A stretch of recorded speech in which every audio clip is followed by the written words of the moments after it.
obviously a lot of awards for sustainability under your belt. Did you always have a mission of creating a salon that was sustainable, or was this something that came as your business developed? So, good morning everyone. So, well done for making it on Sunday morning. That's good. Well, it's always been an interest of mine. So when I met Keith, if I can call a funny story, when I met Keith, he was working for an environmental charity. However, being French, I didn't know what that meant. Well, he was doing conservation work, and in French, travail de conservation means works for a food thing. So anyway, I just didn't understand it. I was just like, oh, whatever. So he said to me, I organise holiday for people who want to do conservation work. So I understood holiday. So I said to my mum, I met this guy, it's really cool, he works for a travel agency. So I was like, it was really cool holiday. So I was a bit shocked when I found myself at the village hall serving some coffee and you know. So anyway, that was my introduction to conservation work. So it's always been an interest of mine. To start with, when we started the salon, I have to say it wasn't very much on my mind because I was too busy with just starting the salon and so on. But things like I was on my bike a lot until my first daughter was 3 years old because I wanted to be a one-car family. So it's something I've tried to do all along. But when we refurbished the salon 5 years ago, that's really, we took some conscious decision and we worked with a designer who was specialising in green issues for the salon. This is when we introduced really more green, more sustainable things within the salon. And where did you start with that? What were the sort of first things that you knew you were going to have to change if you wanted to become greener? Yeah. We'll start with simple thing. The other thing is it's a journey, so let's not just do everything in one go. That's what I've learned, is because I just wanted to take every boxes in one go. And so just start slowly, but the big thing we did was to introduce this ceramic fuel cell. Do you want to explain a bit more about this? Yeah, I think can everyone hear me? Because I'm doing this without a mic. I don't like the mic. I think the room isn't too, the mic makes it sound funny. So if anyone can hear me, that's fine. So the first thing we thought we wanted to tackle was energy and carbon emissions. So back in 2013, when we refitted our salon in Oxford, we were working with a salon designer called Charlie Hearn, Scotsman. I don't know whether he's still around, but he really was an expert in basic eco-salon design. And we were looking at this big issue of carbon emissions and how we could reduce our carbon footprint. And at the same time, of course, and this is a big benefit, reduce our energy costs. And the premises that we have in Oxford is completely unsuitable for example, solar panels. It's just not an option. And that's going to be the case for the vast majority, I would guess, of hair and beauty salons, because we don't own it, and the roof, which is 3 or 4 levels up, is cluttered up with all sorts of stuff. You can't put solar panels up there. So then we thought about geothermal, we wanted the land for that, we thought about heat exchange. I think at the time the technology wouldn't work for that. So Charlie came up with this idea. He said, well, what about a ceramic fuel cell? And we thought, what on earth is that? The brand name for it was Blue Gen. And basically what it is, it runs off your mains gas, which is another issue, but we can come to that later to get into the detail. And it generates electricity on your premises. So it's the size of a large fridge. It's got no moving parts, and some of you might know more about this than I do, and it uses this fuel cell technology, which apparently is used in all sorts of different ways all over the world in different sorts of industries. But basically what it does, it generates electricity off your gas supply at an incredibly high efficiency rate, between 75 and 80% efficiency. When you buy electricity that's been generated in an old style power station, the efficiency rate is about 40% tops. So you are saving an enormous amount of energy. And because, although it's gas, and at the time we were buying our gas off, would you believe, Roman Abramovich and Gazprom, which is like the most unethical gas supply you could possibly imagine. The efficiency and the savings of energy is so much that it qualified for the government FIT scheme, where you get subsidy for green energy. So that's the first big thing we did. It was an investment, cost about £16,000, and part of a big investment, a much bigger investment in refitting the salon. And final word on that, which I'm sure we're going to get asked about, is that on paper, with getting a return on investment, just financially, it would have taken us, with the cost, the maintenance costs versus the reduction in energy costs, it cut our energy bills by 50%, plus the feed-in tariff, we would get a return on our investment in 8 years. However, as an integral part of our refit, the fact that we become a sustainable salon almost overnight generated a massive amount of interest and increased business. Clients really loved it, and that generated more and more business, because as you all know, recommendation is the most powerful way of increasing the business. And I would estimate that we got our money back within 5 years because of the increase in business. And then the other thing that Blue Gen does is it does generate heat to work. So instead of wasting that heat, we heat up our hot water. So in effect, we've got free hot water in the salon. So that's pretty cool. Blue Gen. Blue Gen. The technology is ceramic fuel cell. That's the generic term. Blue Gen is the make. Do you need any electricity? No, we do. Yeah, you need a gas supply. You need a mains gas supply How for much it. is your gas bill? The gas bill, the electricity bill. The electricity bill initially went down to £25 a month from about £200, £300 a month. Because we're now much busier, 6 or 7 years later, our electricity bill is £45 a month. The gas bill went up, but as you know, the way this works is that gas per unit is much, much cheaper than electricity, much cheaper. So although our gas bill went up, when you add the two together, I can't remember, so I was trying to avoid that. Yeah. But when you added the gas and electricity bill together, we are getting a 50% saving. Yeah. Pounds?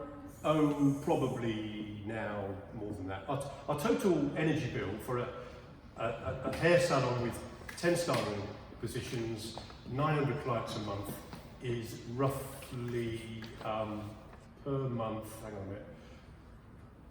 Yeah, it's about £200 a month. We're about £2,000 to £2,500 a year. It's half what it used to be, and our carbon footprint has been reduced by this specific piece of technology on its own by 40%. And overall, we've reduced our carbon footprint by over 50% because of LED lights and eco heads and all the other things that we do. And how long does this Blue Gen last? Is it 20 years. 20 years? It's guaranteed for 20 years. But obviously this is the big thing, not everybody can do that. We were at the stage where we were refurbishing the salon, and there are other things that you can do which are more to anybody's level sort of thing, like the LED light, like the recyclable, compostable towels, you know, all these kinds of things really. Many things that you can do on a daily basis. Yes, on a daily basis, that's right. Jenny, do you want to tell us a little bit about your journey and... Do you want a mic or do you not want a mic? What's easier for everybody? No No mic. mic? Yeah, Because you fine. reverberate. Yeah. So I've had mimosa for over 8 years, and 5 years in I decided to expand massively because as a solo therapist I was booked for 4.5 months and no one could get an appointment. I look back at the stats, which is the joy of Phorest, and in 2016 I had 36 new clients over the year, and now at Mimosa we have over 66 a month, so we've massively grown. I refurbed a 3-story kind of town office into a complete eco building. So we have coconut matting as you walk through the floor, like as you walk in. So I wanted something that when people walk in on a rainy day, I didn't have mats everywhere. It's all the things you've got to think about in terms of the customer journey. Because that really irritates me when someone walks in, there's like wet feet everywhere, and I didn't want mats everywhere. And then the laminate flooring throughout the entire building is eco. it's a nightmare to steam mop. Just don't let anybody do it, because they do, because they think they're being really clever. And then it all lifts, so you've got to start sticking it back down again. I've soundproofed every internal wall. So I literally ripped out the whole building. It was a lot of money, but it was something for me that I wanted to make sure that my needs were met as a full-time therapist. My really big thing when I go into spas and salons is when you can hear everybody else talking, which is very different with hair. Like obviously I'm beauty, so it's the thing that irritates me is when you go and you're having a massage and you can hear the little put of everyone walking on, how's your day been today? Oh my god, no. So I soundproofed all the internal walls, which also helps with heat regulation.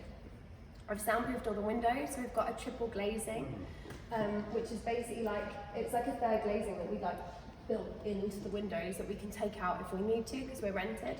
But that's soundproofing, so we're on a main road and you can't hear any of the cars, and it works really well in terms of heat and temperature control. We've got 86% recycled carpet that runs up the stairs and up through the hallways, which makes it really beautiful. What else have we done? LED lights. The reason I'm asking you about bills, our gas bill is £4.50 and my electricity is £182 per month. We run completely on aircon units and we have our gas off. It goes up a little bit in the winter just to try and keep the building warm, but that's only in reception. We've now when it gets to this time of year, we close all of our treatment room doors because they're fireproof and have the aircon units on 22 degrees, and it literally regulates every single room. So would the aircon work with what, electricity? With electricity. Yeah. So that's why I'm intrigued with what you guys are doing, because the way that I've done it is slightly different. The thing with aircon units is they try and sell you 2 outside units because they think that you can run a building separately. Or together really, but every room, as a therapist, every room needs to be different. So I need to be able to be doing my waxing and having my room at maybe 19 degrees in the summer to make sure that people's bodies aren't too hot and the wax sets. Whereas I could have a room upstairs where someone's really cold and having a massage that needs to be on 23. And so you have to have different outside units to be able to control each thing, which is more expensive because you've got a unit per room, so it's about £1,500 per room, including VAT, plus VAT. But every room is then its own temperature control. In terms of that's the building, really. So you have how many units? 5. Okay. The And biggest that mistake was I didn't put one in reception, because by that point we hit our budget. That was okay, how do we save money? Let's not put an aircon unit in reception, and it's our biggest room. We're in a beautiful, beautiful building with high ceilings, so temperature's a really big thing to think about. I thought correct me if I'm wrong, I thought air conditioning was actually, it costs much more money to produce cold than it does to produce heat, and it's actually Not really many units that ungreen. we've got. So what kind of unit do you have? I don't know. Sorry, An eco one. this is really every summer people say, can we have air conditioning? And every time I say no, because it's really I think from the cost, no, because it's so much cheaper to run. Then what? Then what? Yeah. Well, then if you were having central heating, so your gas bills, our gas bills, if we the first 3 months when the builders were in there and we weren't in there, and they had the heating on full blast where they were painting all the eco. So we've also got eco paint, so all of our paints colour matched. They had the heating on, and the bills were like £700. Yeah. So the minute you turn the No, gas it's a off, central heating. yeah, the minute you turn the gas off, you reduce your thing. I'm on a different angle from you guys. So yes, there is the carbon side of this when it comes to probably more hair, I would say, than beauty. But when you're in beauty, we have a single-use product.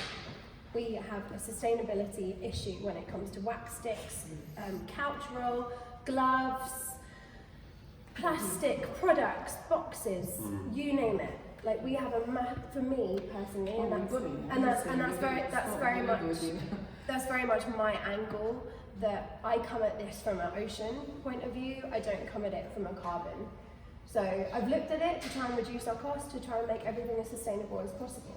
For me, having units that are costing £180 for 5 treatment rooms running 9 till 9 I would say that's more economical from a cost point of view and the amount of electric that you're using. Because if your electric bills are that low, you can't be using that much electricity. I haven't looked at the numbers because I don't understand what that is. I suppose it comes back to what you were saying, is that it's very hard to be able to say 100% we are doing absolutely everything, and most businesses aren't going to practically be able to do that, certainly not implement it overnight, but I think It's making sure you do Yeah. bad bits, And really. I think we need to make sure that actually at the forefront it's customer service. So we can't just have warm, lukewarm rooms if someone's naked on a treatment couch. Yeah. It's very different if you're having your hair done and you can have your thermals on. If someone's naked on a treatment couch, yeah, but it's those kind of things. It's those kind of You're cold, put a jumper on. yeah. It's those kind of things that need to be at the forefront of your design. Like soundproofing, like having your floors insulated, which means that actually you can run your units at a lower temperature or a higher temperature, and you're insulating. You've got tiny, beautiful little bubbles in all of your rooms. Outside, sometimes in reception we've got our little Dyson fan because it's the most economical thing to heat reception, because when you've got a receptionist sitting there shivering, it's like, you're trying! Oh God, I've got them all thermals, they've got thermal vests. I'd love to know a little bit from Rachel, because you guys, you've been on a slightly different journey, and you guys kind of made a change in your businesses that were already established, but you set out especially to create I this. did, and I've probably come from a necessity kind of background, and sustainability and the environment and animals have always been a massive passion of mine. So I was lucky enough to start off straight away with implementing little things, and I come from, a little town in Manchester called Bury. Not many people have heard of it. But I started my journey with a £3,000 loan from my mum and dad. That's all I had. I gave up everything. I was sleeping in one of the beauty rooms upstairs with my dog. I had nowhere to live, so I put everything into the business. So what I wanted to do was, from the outset, was to make everything that came into the salon. First and foremost, it had to be vegan, not just for the animals, but for the planet, because that is a big, massive, coming to the forefront now, as you know, it's in the news, everything. Veganism is growing, and the impact now that we're seeing that it has on the planet is massive. So it had to be sustainable from that point of view. But also, I had no money. I had £3,000 loan, no savings, so I had to do everything myself. So the interiors of the salon were from reclaimed pallets that my friends found all over the place, and I'd turn up to the salon and there'd be like a pile of pallets outside the salon that my friends had left me, and it was all reclaimed wood, eco paint, and I got together with a group of my friends and we decorated the salon with the eco paint. I've become very handy with tools, so I've done everything myself in the salon. I also, to combat the high ceilings in a property, I put in a full cork ceiling because it's the only sort of renewable material that I could afford at the time. Yeah, it does work, and it sounds great because music is a big thing in my salon. It's about, from the minute you come in, it's about how you feel. We don't have, like for instance, we have a few magazines in the salon, but we don't have like gossipy magazines, you're fat, you're thin, you cellulite, this kind of thing. It's all about mindfulness, peacefulness, but music is a big part of it. So the music sounds amazing, the acoustic with the ceiling. Music, I need to imagine it. Oh gosh, everything from London Grammar to it's just a really well. You can go on any of my social media and you can download the salon playlist. It's absolutely fantastic, and it's also made up of things that clients tell me about, and they come. And the one thing that people love the most is the vibe of the salon and how it sounds when they come in. But so everything from a sustainable point of view was, don't get me wrong, you might think, oh my God, this sounds like a botch and hatchet kind of job. But when you come in the salon, I have to say, it just blows you away, and it looks great. And so everything from the start had to be sustainable. I had to be able to sustain the building myself. I still work on my own, which I love.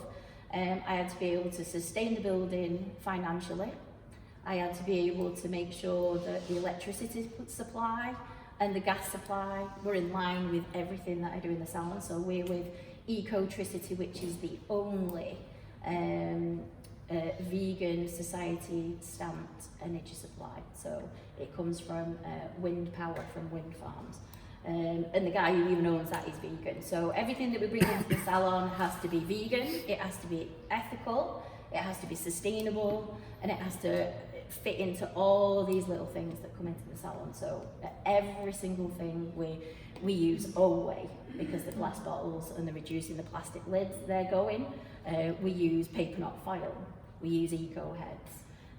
I even now have implemented a sustainable store in the salon, and everything that we have in there follows all the same criteria, but it's also What do you mean a sustainable store? a sustainable store. So because I work on my own, and I've got the background of, I used to work for Paul Mitchell, being a salon consultant, so I've got all the knowledge of the, you know, your retail part of your salon is just like having two stylists working. So yes, I might be working on my own, but my sustainable store brings in me far more, probably more income than I make myself standing cutting hair. So everything that I have in there, I have all the Olway Life stuff. So they've got like aroma jugs, you know, you can serve your tea in. They've got candles, all that kind of thing. But everything has a charitable cause. So it's your retail brand?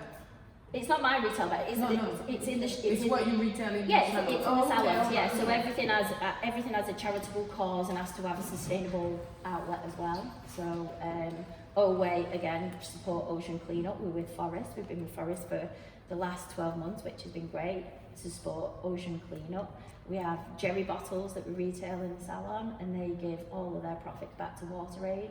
We have Who Gives a Crap toilet roll. I don't know if you've ever heard of them. They're awesome, and they're really fun. And they also give 50% of their profits to building lavatories. Toilets, they do. I made a tower. I've actually made yeah. a tower of them, Yeah. which because you buy them per month, they send you. You can be on a Could be a subscription, yeah. A subscription. Yeah, So it's I made a such good huge fun. tower of this toilet paper with, like, you know, who gives a crap. We have people that stay in the loop for ages because they're reading the back It's of the made of toilet double. roll.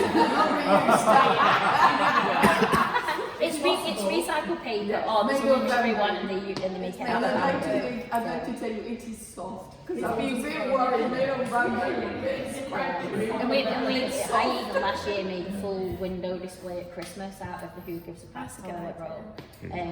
Even window displays, nothing is bought, everything's foraged, or it's made out of natural fibres. There's no plastic in the salon apart from the lids, pumps and sprays from the Olway, but they're changing that, and I've got a TerraCycle bin. Sorry? Are they non-plastic gloves? Yeah, I use rubber gloves. Okay. Yeah, I use the Matador rubber gloves that are not disposable. I won't have anything that's disposable in the salon. And you I can don't- technically feel guilty. So, you know, And and the Matador breakdown, but they're still sorry? the Matador recyclable? No, you just keep using them and using them and using them and using them. They do eventually break. so if you don't- Yeah, eventually they will do, yeah. But it's better than But I was just wondering if there are gloves disposing out there everything. that are Well, recyclable. there's some new ones I think called Gorilla Gloves. Okay. I mean, Well, this is but then a if you're degree of waxing- problem, Yeah. because if you buy a big box of gloves, Yeah. they're supposed to be reusable, but I know my staff just Yeah. like use them and use half, you know, and then boom in the bin. Yeah. So far the glove I use them because I'm one. If they're gonna just wear them once, at least, you know. That's actually It's a difficult word, that one, the gloves. Yeah. So there was two other things I was going to ask you guys. So it sounds very much like you would be a destination salon for people who care about sustainability. Absolutely. People come to me for veganism, sustainability, just because the salon looks cool, because I'm a big colour salon. Okay. They come for all sorts of different things. Yeah. Okay, great. And I was just interested to hear from the other guys as well. How much did changing your business to have sustainability as part of your brand, I suppose, and your identity and what you were putting out there to your clients, how much difference did that make in terms of? It definitely brings client. We run something as secret, so we have like a database we send email to clients, and recently Keith rewrite all our sustainable stuff and so we send it. The number of clients that say, oh Anne, this is so cool what you do, and yeah, we do have new clients as a result of it, certainly. Got Yeah. that. Jenny, did you find that? there was a renewed interest or a greater It was very different, I think, for us because I'd expanded so rapidly. So where people couldn't get in with me for 4 months, I suddenly had a team of people. And we have a continuous influx of 66 people a month, which doesn't sound very much, but actually when you're in that kind of development, it is. I don't push it, personally. Only because, personally, I'm not vegan, and I'm not veggie, and it's just something that, for me, I haven't done it for everybody else. I've done it purely for me and for my future and for the legacy that I want to leave within myself and my own industry, and I've done it because I know that actually I'm not impacting the planet with what I'm doing. Being 100% landfill free, when you say about gloves, obviously we're in a different industry, so when you're doing waxing you need to have a different pair of gloves if you're touching people's bodies. Of course you do. And it's really hard, and you can't double dip, which means you've got different end of spatulas, so it's really hard, and you've got to really work out where you want to place yourself within this mark, because you can have all those concepts, but actually your staff aren't going to wash their hands with gloves on them and use it on somebody else, because you'll get someone who will say, actually, I would really like a new pair of gloves because I don't know if the person before me had genital herpes. Like, you've got to think about this stuff. You've got to, and so you've got to find your ways of doing it. So 100% landfill free. So we pay £86 a month until next door decided to put all their paint pots in it, and it went up to 97 or something. So it's £86 a month, which I worked out was 3 manicures. So it's 3 £33 treatments, or one of my facials. My facial is £75. I'm basically paying for my own recycling. That recycling is 100% landfill free. 83% of our stuff is actually physically recycled, and then the 17% gets turned into RDF, which is refuse derived fuel, which is basically where they take all of your rubbish and they mush it up into little pellets and they burn it instead of fossil fuel. So that way you can get, and the 17% is only called? RDF. RDF, is that the one we use? RDF, is that the one we use? So it's our company's Green Recycling, but I think they're based just in Essex. But it's that way you can get around those things, because I think that's the thing we need to be focusing on as well, what we're actually doing with it and where it's all going. Because however amazing having recycled towels are, what happens to them once you put them in your bin? Because something like those green cups, the coffee cups, I can't remember what they're called, the green vegware, need to be put in their own contamination thing, because if you put them in your own recycling, you contaminate your recycling. So we think we're being green. It's a bit of a minefield. But we're actually, people feel like they need such a long education around yeah, but we're not. How do you even empower your staff, for example? That's the hardest actually, is to educate the staff, I have to say. Take the towels. I'm really trying. So with the towel, I used to be better than I am now, but I used to give them, once we used them and they were dirty, I would give them to a pet shop and also a garage, because they're to clean, basically. A garage is full of whatever they oil or whatever. So all of those towels are biodegradable before they could have another use from somebody else. You're talking about like scrubby towels? Yeah. So I've got a client as well who's doing lots of stuff with ink. So she just occasionally come and collect a bag of towel. Yeah. And I said to her, you can have as many as you want. Or sometimes, if I remember doing it, the conversation comes about the towel, and I said to the client, look, take the towel with you and just clean at home, whatever. So try to. They're kind of like life hacks. They're workarounds that when you come across a challenge that you can't actually find a proper sustainable fix. Yeah. I think I just wanted to pick up on something before I forgot that you were saying, Rachel. Going back to what I was saying, talking about energy and carbon emissions, and we were talking about this technology we use and solar panels and so on. Well, that just isn't an option for many people, because you may not be in a position where you are planning to invest a lot of money in the salon refit or in that particular technology. But what you said, Rachel, is just so simple, isn't it? Everybody in any business, whatever they are, switch to a green energy supplier tomorrow. We also use electricity. And you're absolutely right, they generate their own electricity. I think they're possibly the only green energy supplier that actually generates their own renewable energy. I'm a bird watcher and a naturalist is my hobby, and they are sponsors of the RSPB, which is Royal Society for Protection of Birds. It's probably the biggest, it's the biggest nature conservation membership organisation in the country. It's now through its other country partners, it's a massively important wildlife conservation environmental organisation. If they think it's kosher because they cannot afford to get it wrong. So yeah, we bought our energy off Ecotricity for several years, and that's could be the first step for everybody. But look at everything, like the telephone, well, that as well, but if you buy your electricity off Ecotricity or somebody like that, immediately you are making a massive impact. That's a simple step, and they are competitive. They're competitive. Handful of things that you can do tomorrow that you can, that drastically reduce everything. And I haven't had, I've been hairdressing 28 years, and I sort of messed about with it for the last few years, and then I turned 40 and I thought, what the hell am I doing? Get yourself together. So that was when I had I don't call it a midlife crisis, I call it midlife awakening. I had a midlife awakening, and I thought, you know what, shit is going down, I'm doing this now. And I just took everything with a gusto, and I looked at every single thing, because I was starting afresh, I was able to do that. So I looked at every single thing, and the biggest thing is, it's your brands that you have in the salon. And I know we spoke earlier, it's hard to walk away from a brand when you've been with somebody for a long time. But, try the smaller brands, try the new brands, the people that are really pushing and supporting other things. But yeah, I would say the main thing is to change your energy supplier. Then the next thing I saved up for was, because in the salon, obviously, like I said, I only had £3,000 that my mum and dad lent me. I was homeless, I had nowhere to live. So what I've done is, I've got no loans, I've got no credit cards, nothing. So what I do in the salon is, I earn money, I reinvest it back in the business. I earn money, I reinvest it back in the business. So what I did, the next thing I did was changed all the bulbs downstairs to LED bulbs.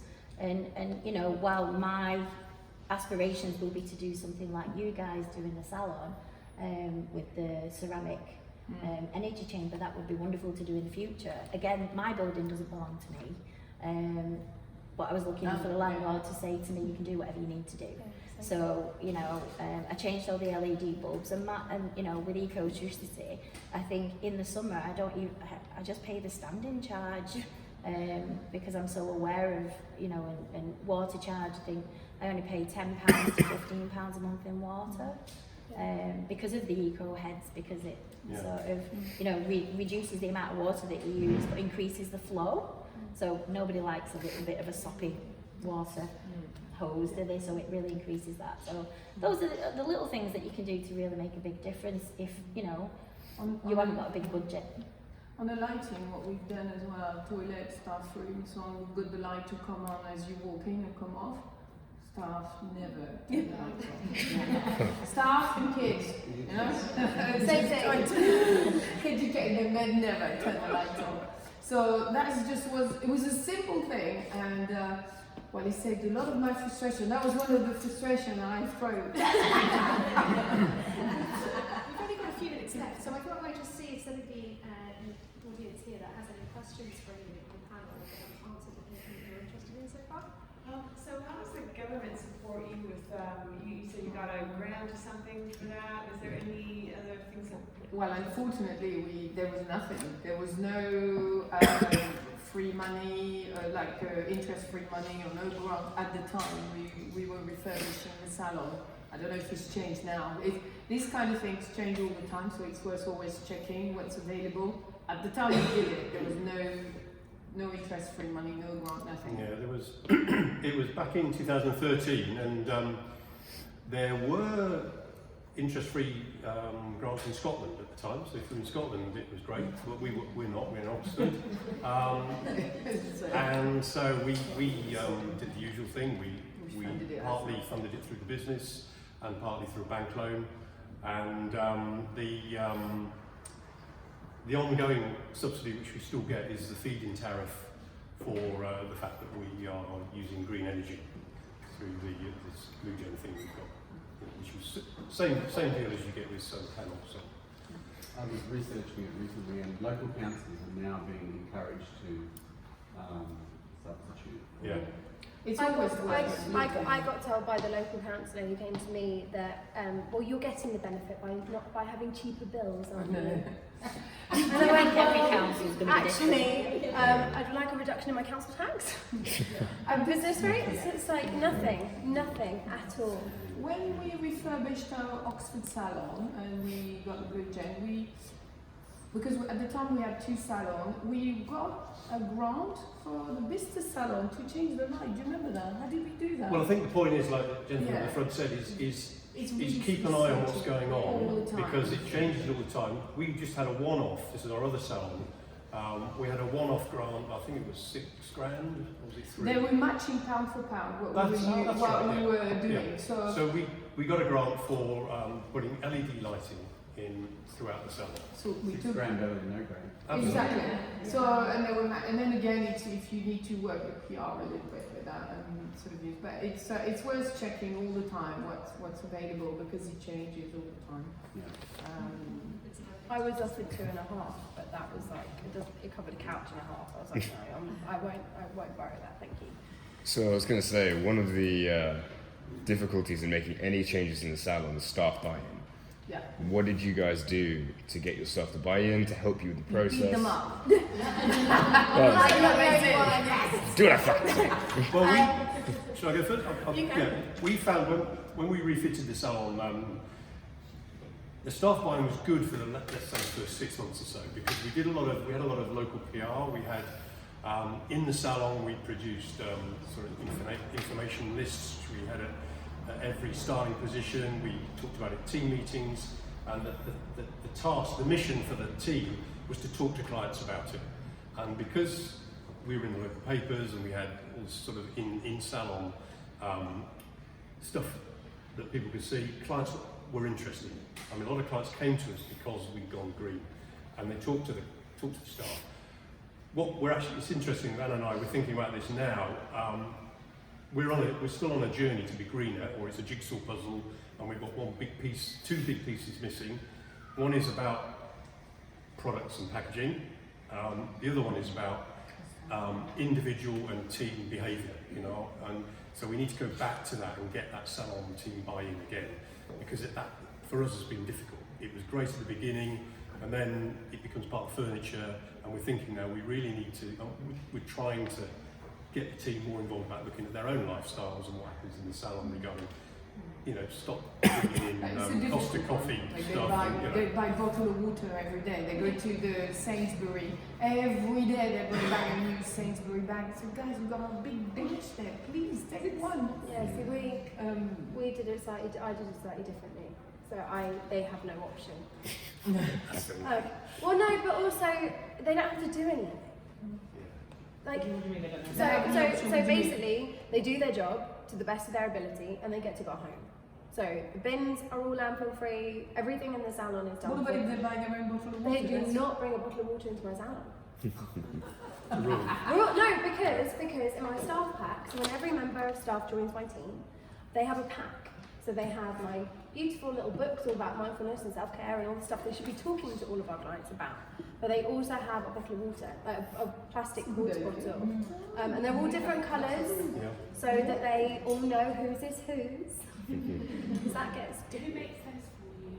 They are one of the BPA brands on Amazon. Okay.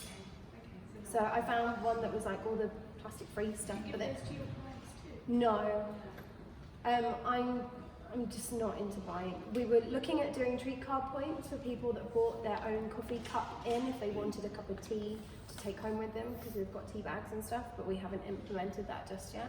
We're still looking at different ways to get clients to buy in, but all the stuff, it also encourages clients to drink water. So if we're standing behind reception with our bottles and a client's got a glass of water there, they drink it because they watch us do it. One of the key things, especially within beauty, is hydration. So making sure that they're hydrated, so their brains are working to the ability that I need them to be able to do their job. That's why I give them, I've got a massive, like, 1.5 litre chunky bottle, whereas they've all got beautiful coloured. I've got one in my suitcase at the hotel. But also the other thing about them, having them translucent so that they're semi-colourless, you can, coloured see-through, that's what I'm trying to find, rather than chili bottles, because chili bottles are great, but you can't see how much water you're drinking. So by having it on reception, it's accountability. So I can see how much water they've had to drink today. So that way, I'm on it as well, because they watch me. But it's really important, because they're like, if they complain they're getting headaches. Yeah, oh, I'm getting really bad headaches. It's like, well, no, your bottle's still full. So it's also about, for me, it's about getting them to be accountable for themselves.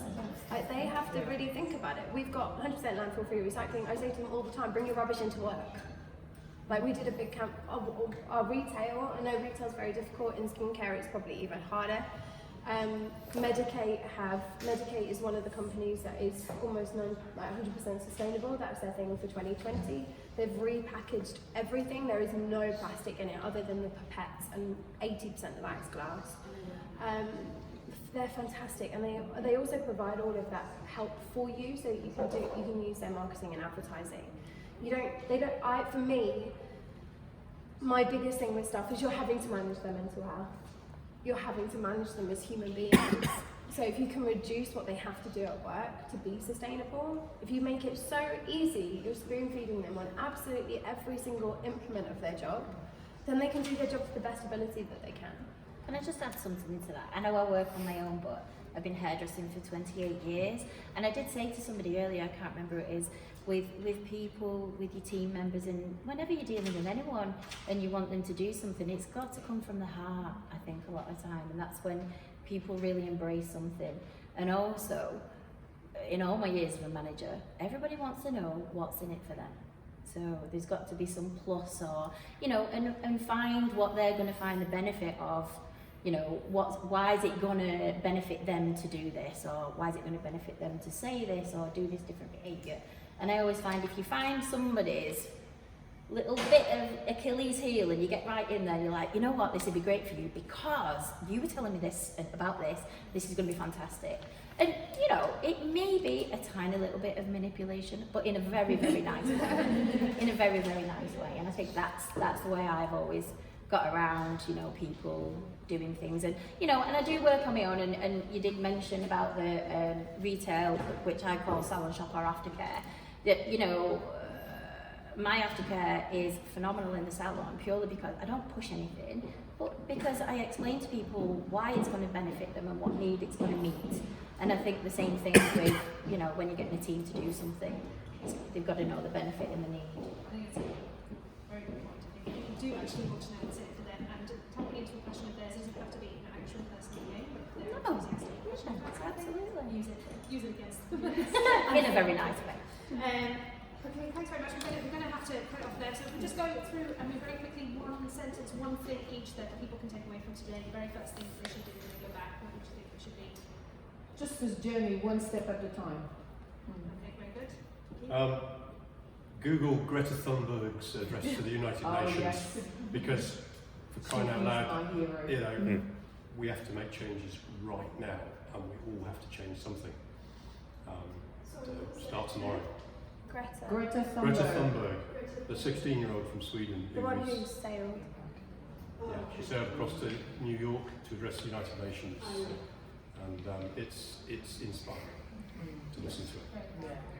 I think, for me, I would say is find why you want to do it, because if there is no why, like, I don't want my children to be swimming in an ocean full of plastic. I'm 100% landfill free. I want there to be sharks in this ocean. I want the ocean to be the thing that's providing for the planet. I think if you can find your why, then you'll find the enthusiasm and the passion and the courage to do it as well. All of those things, but have fun doing it. It's got to be fun.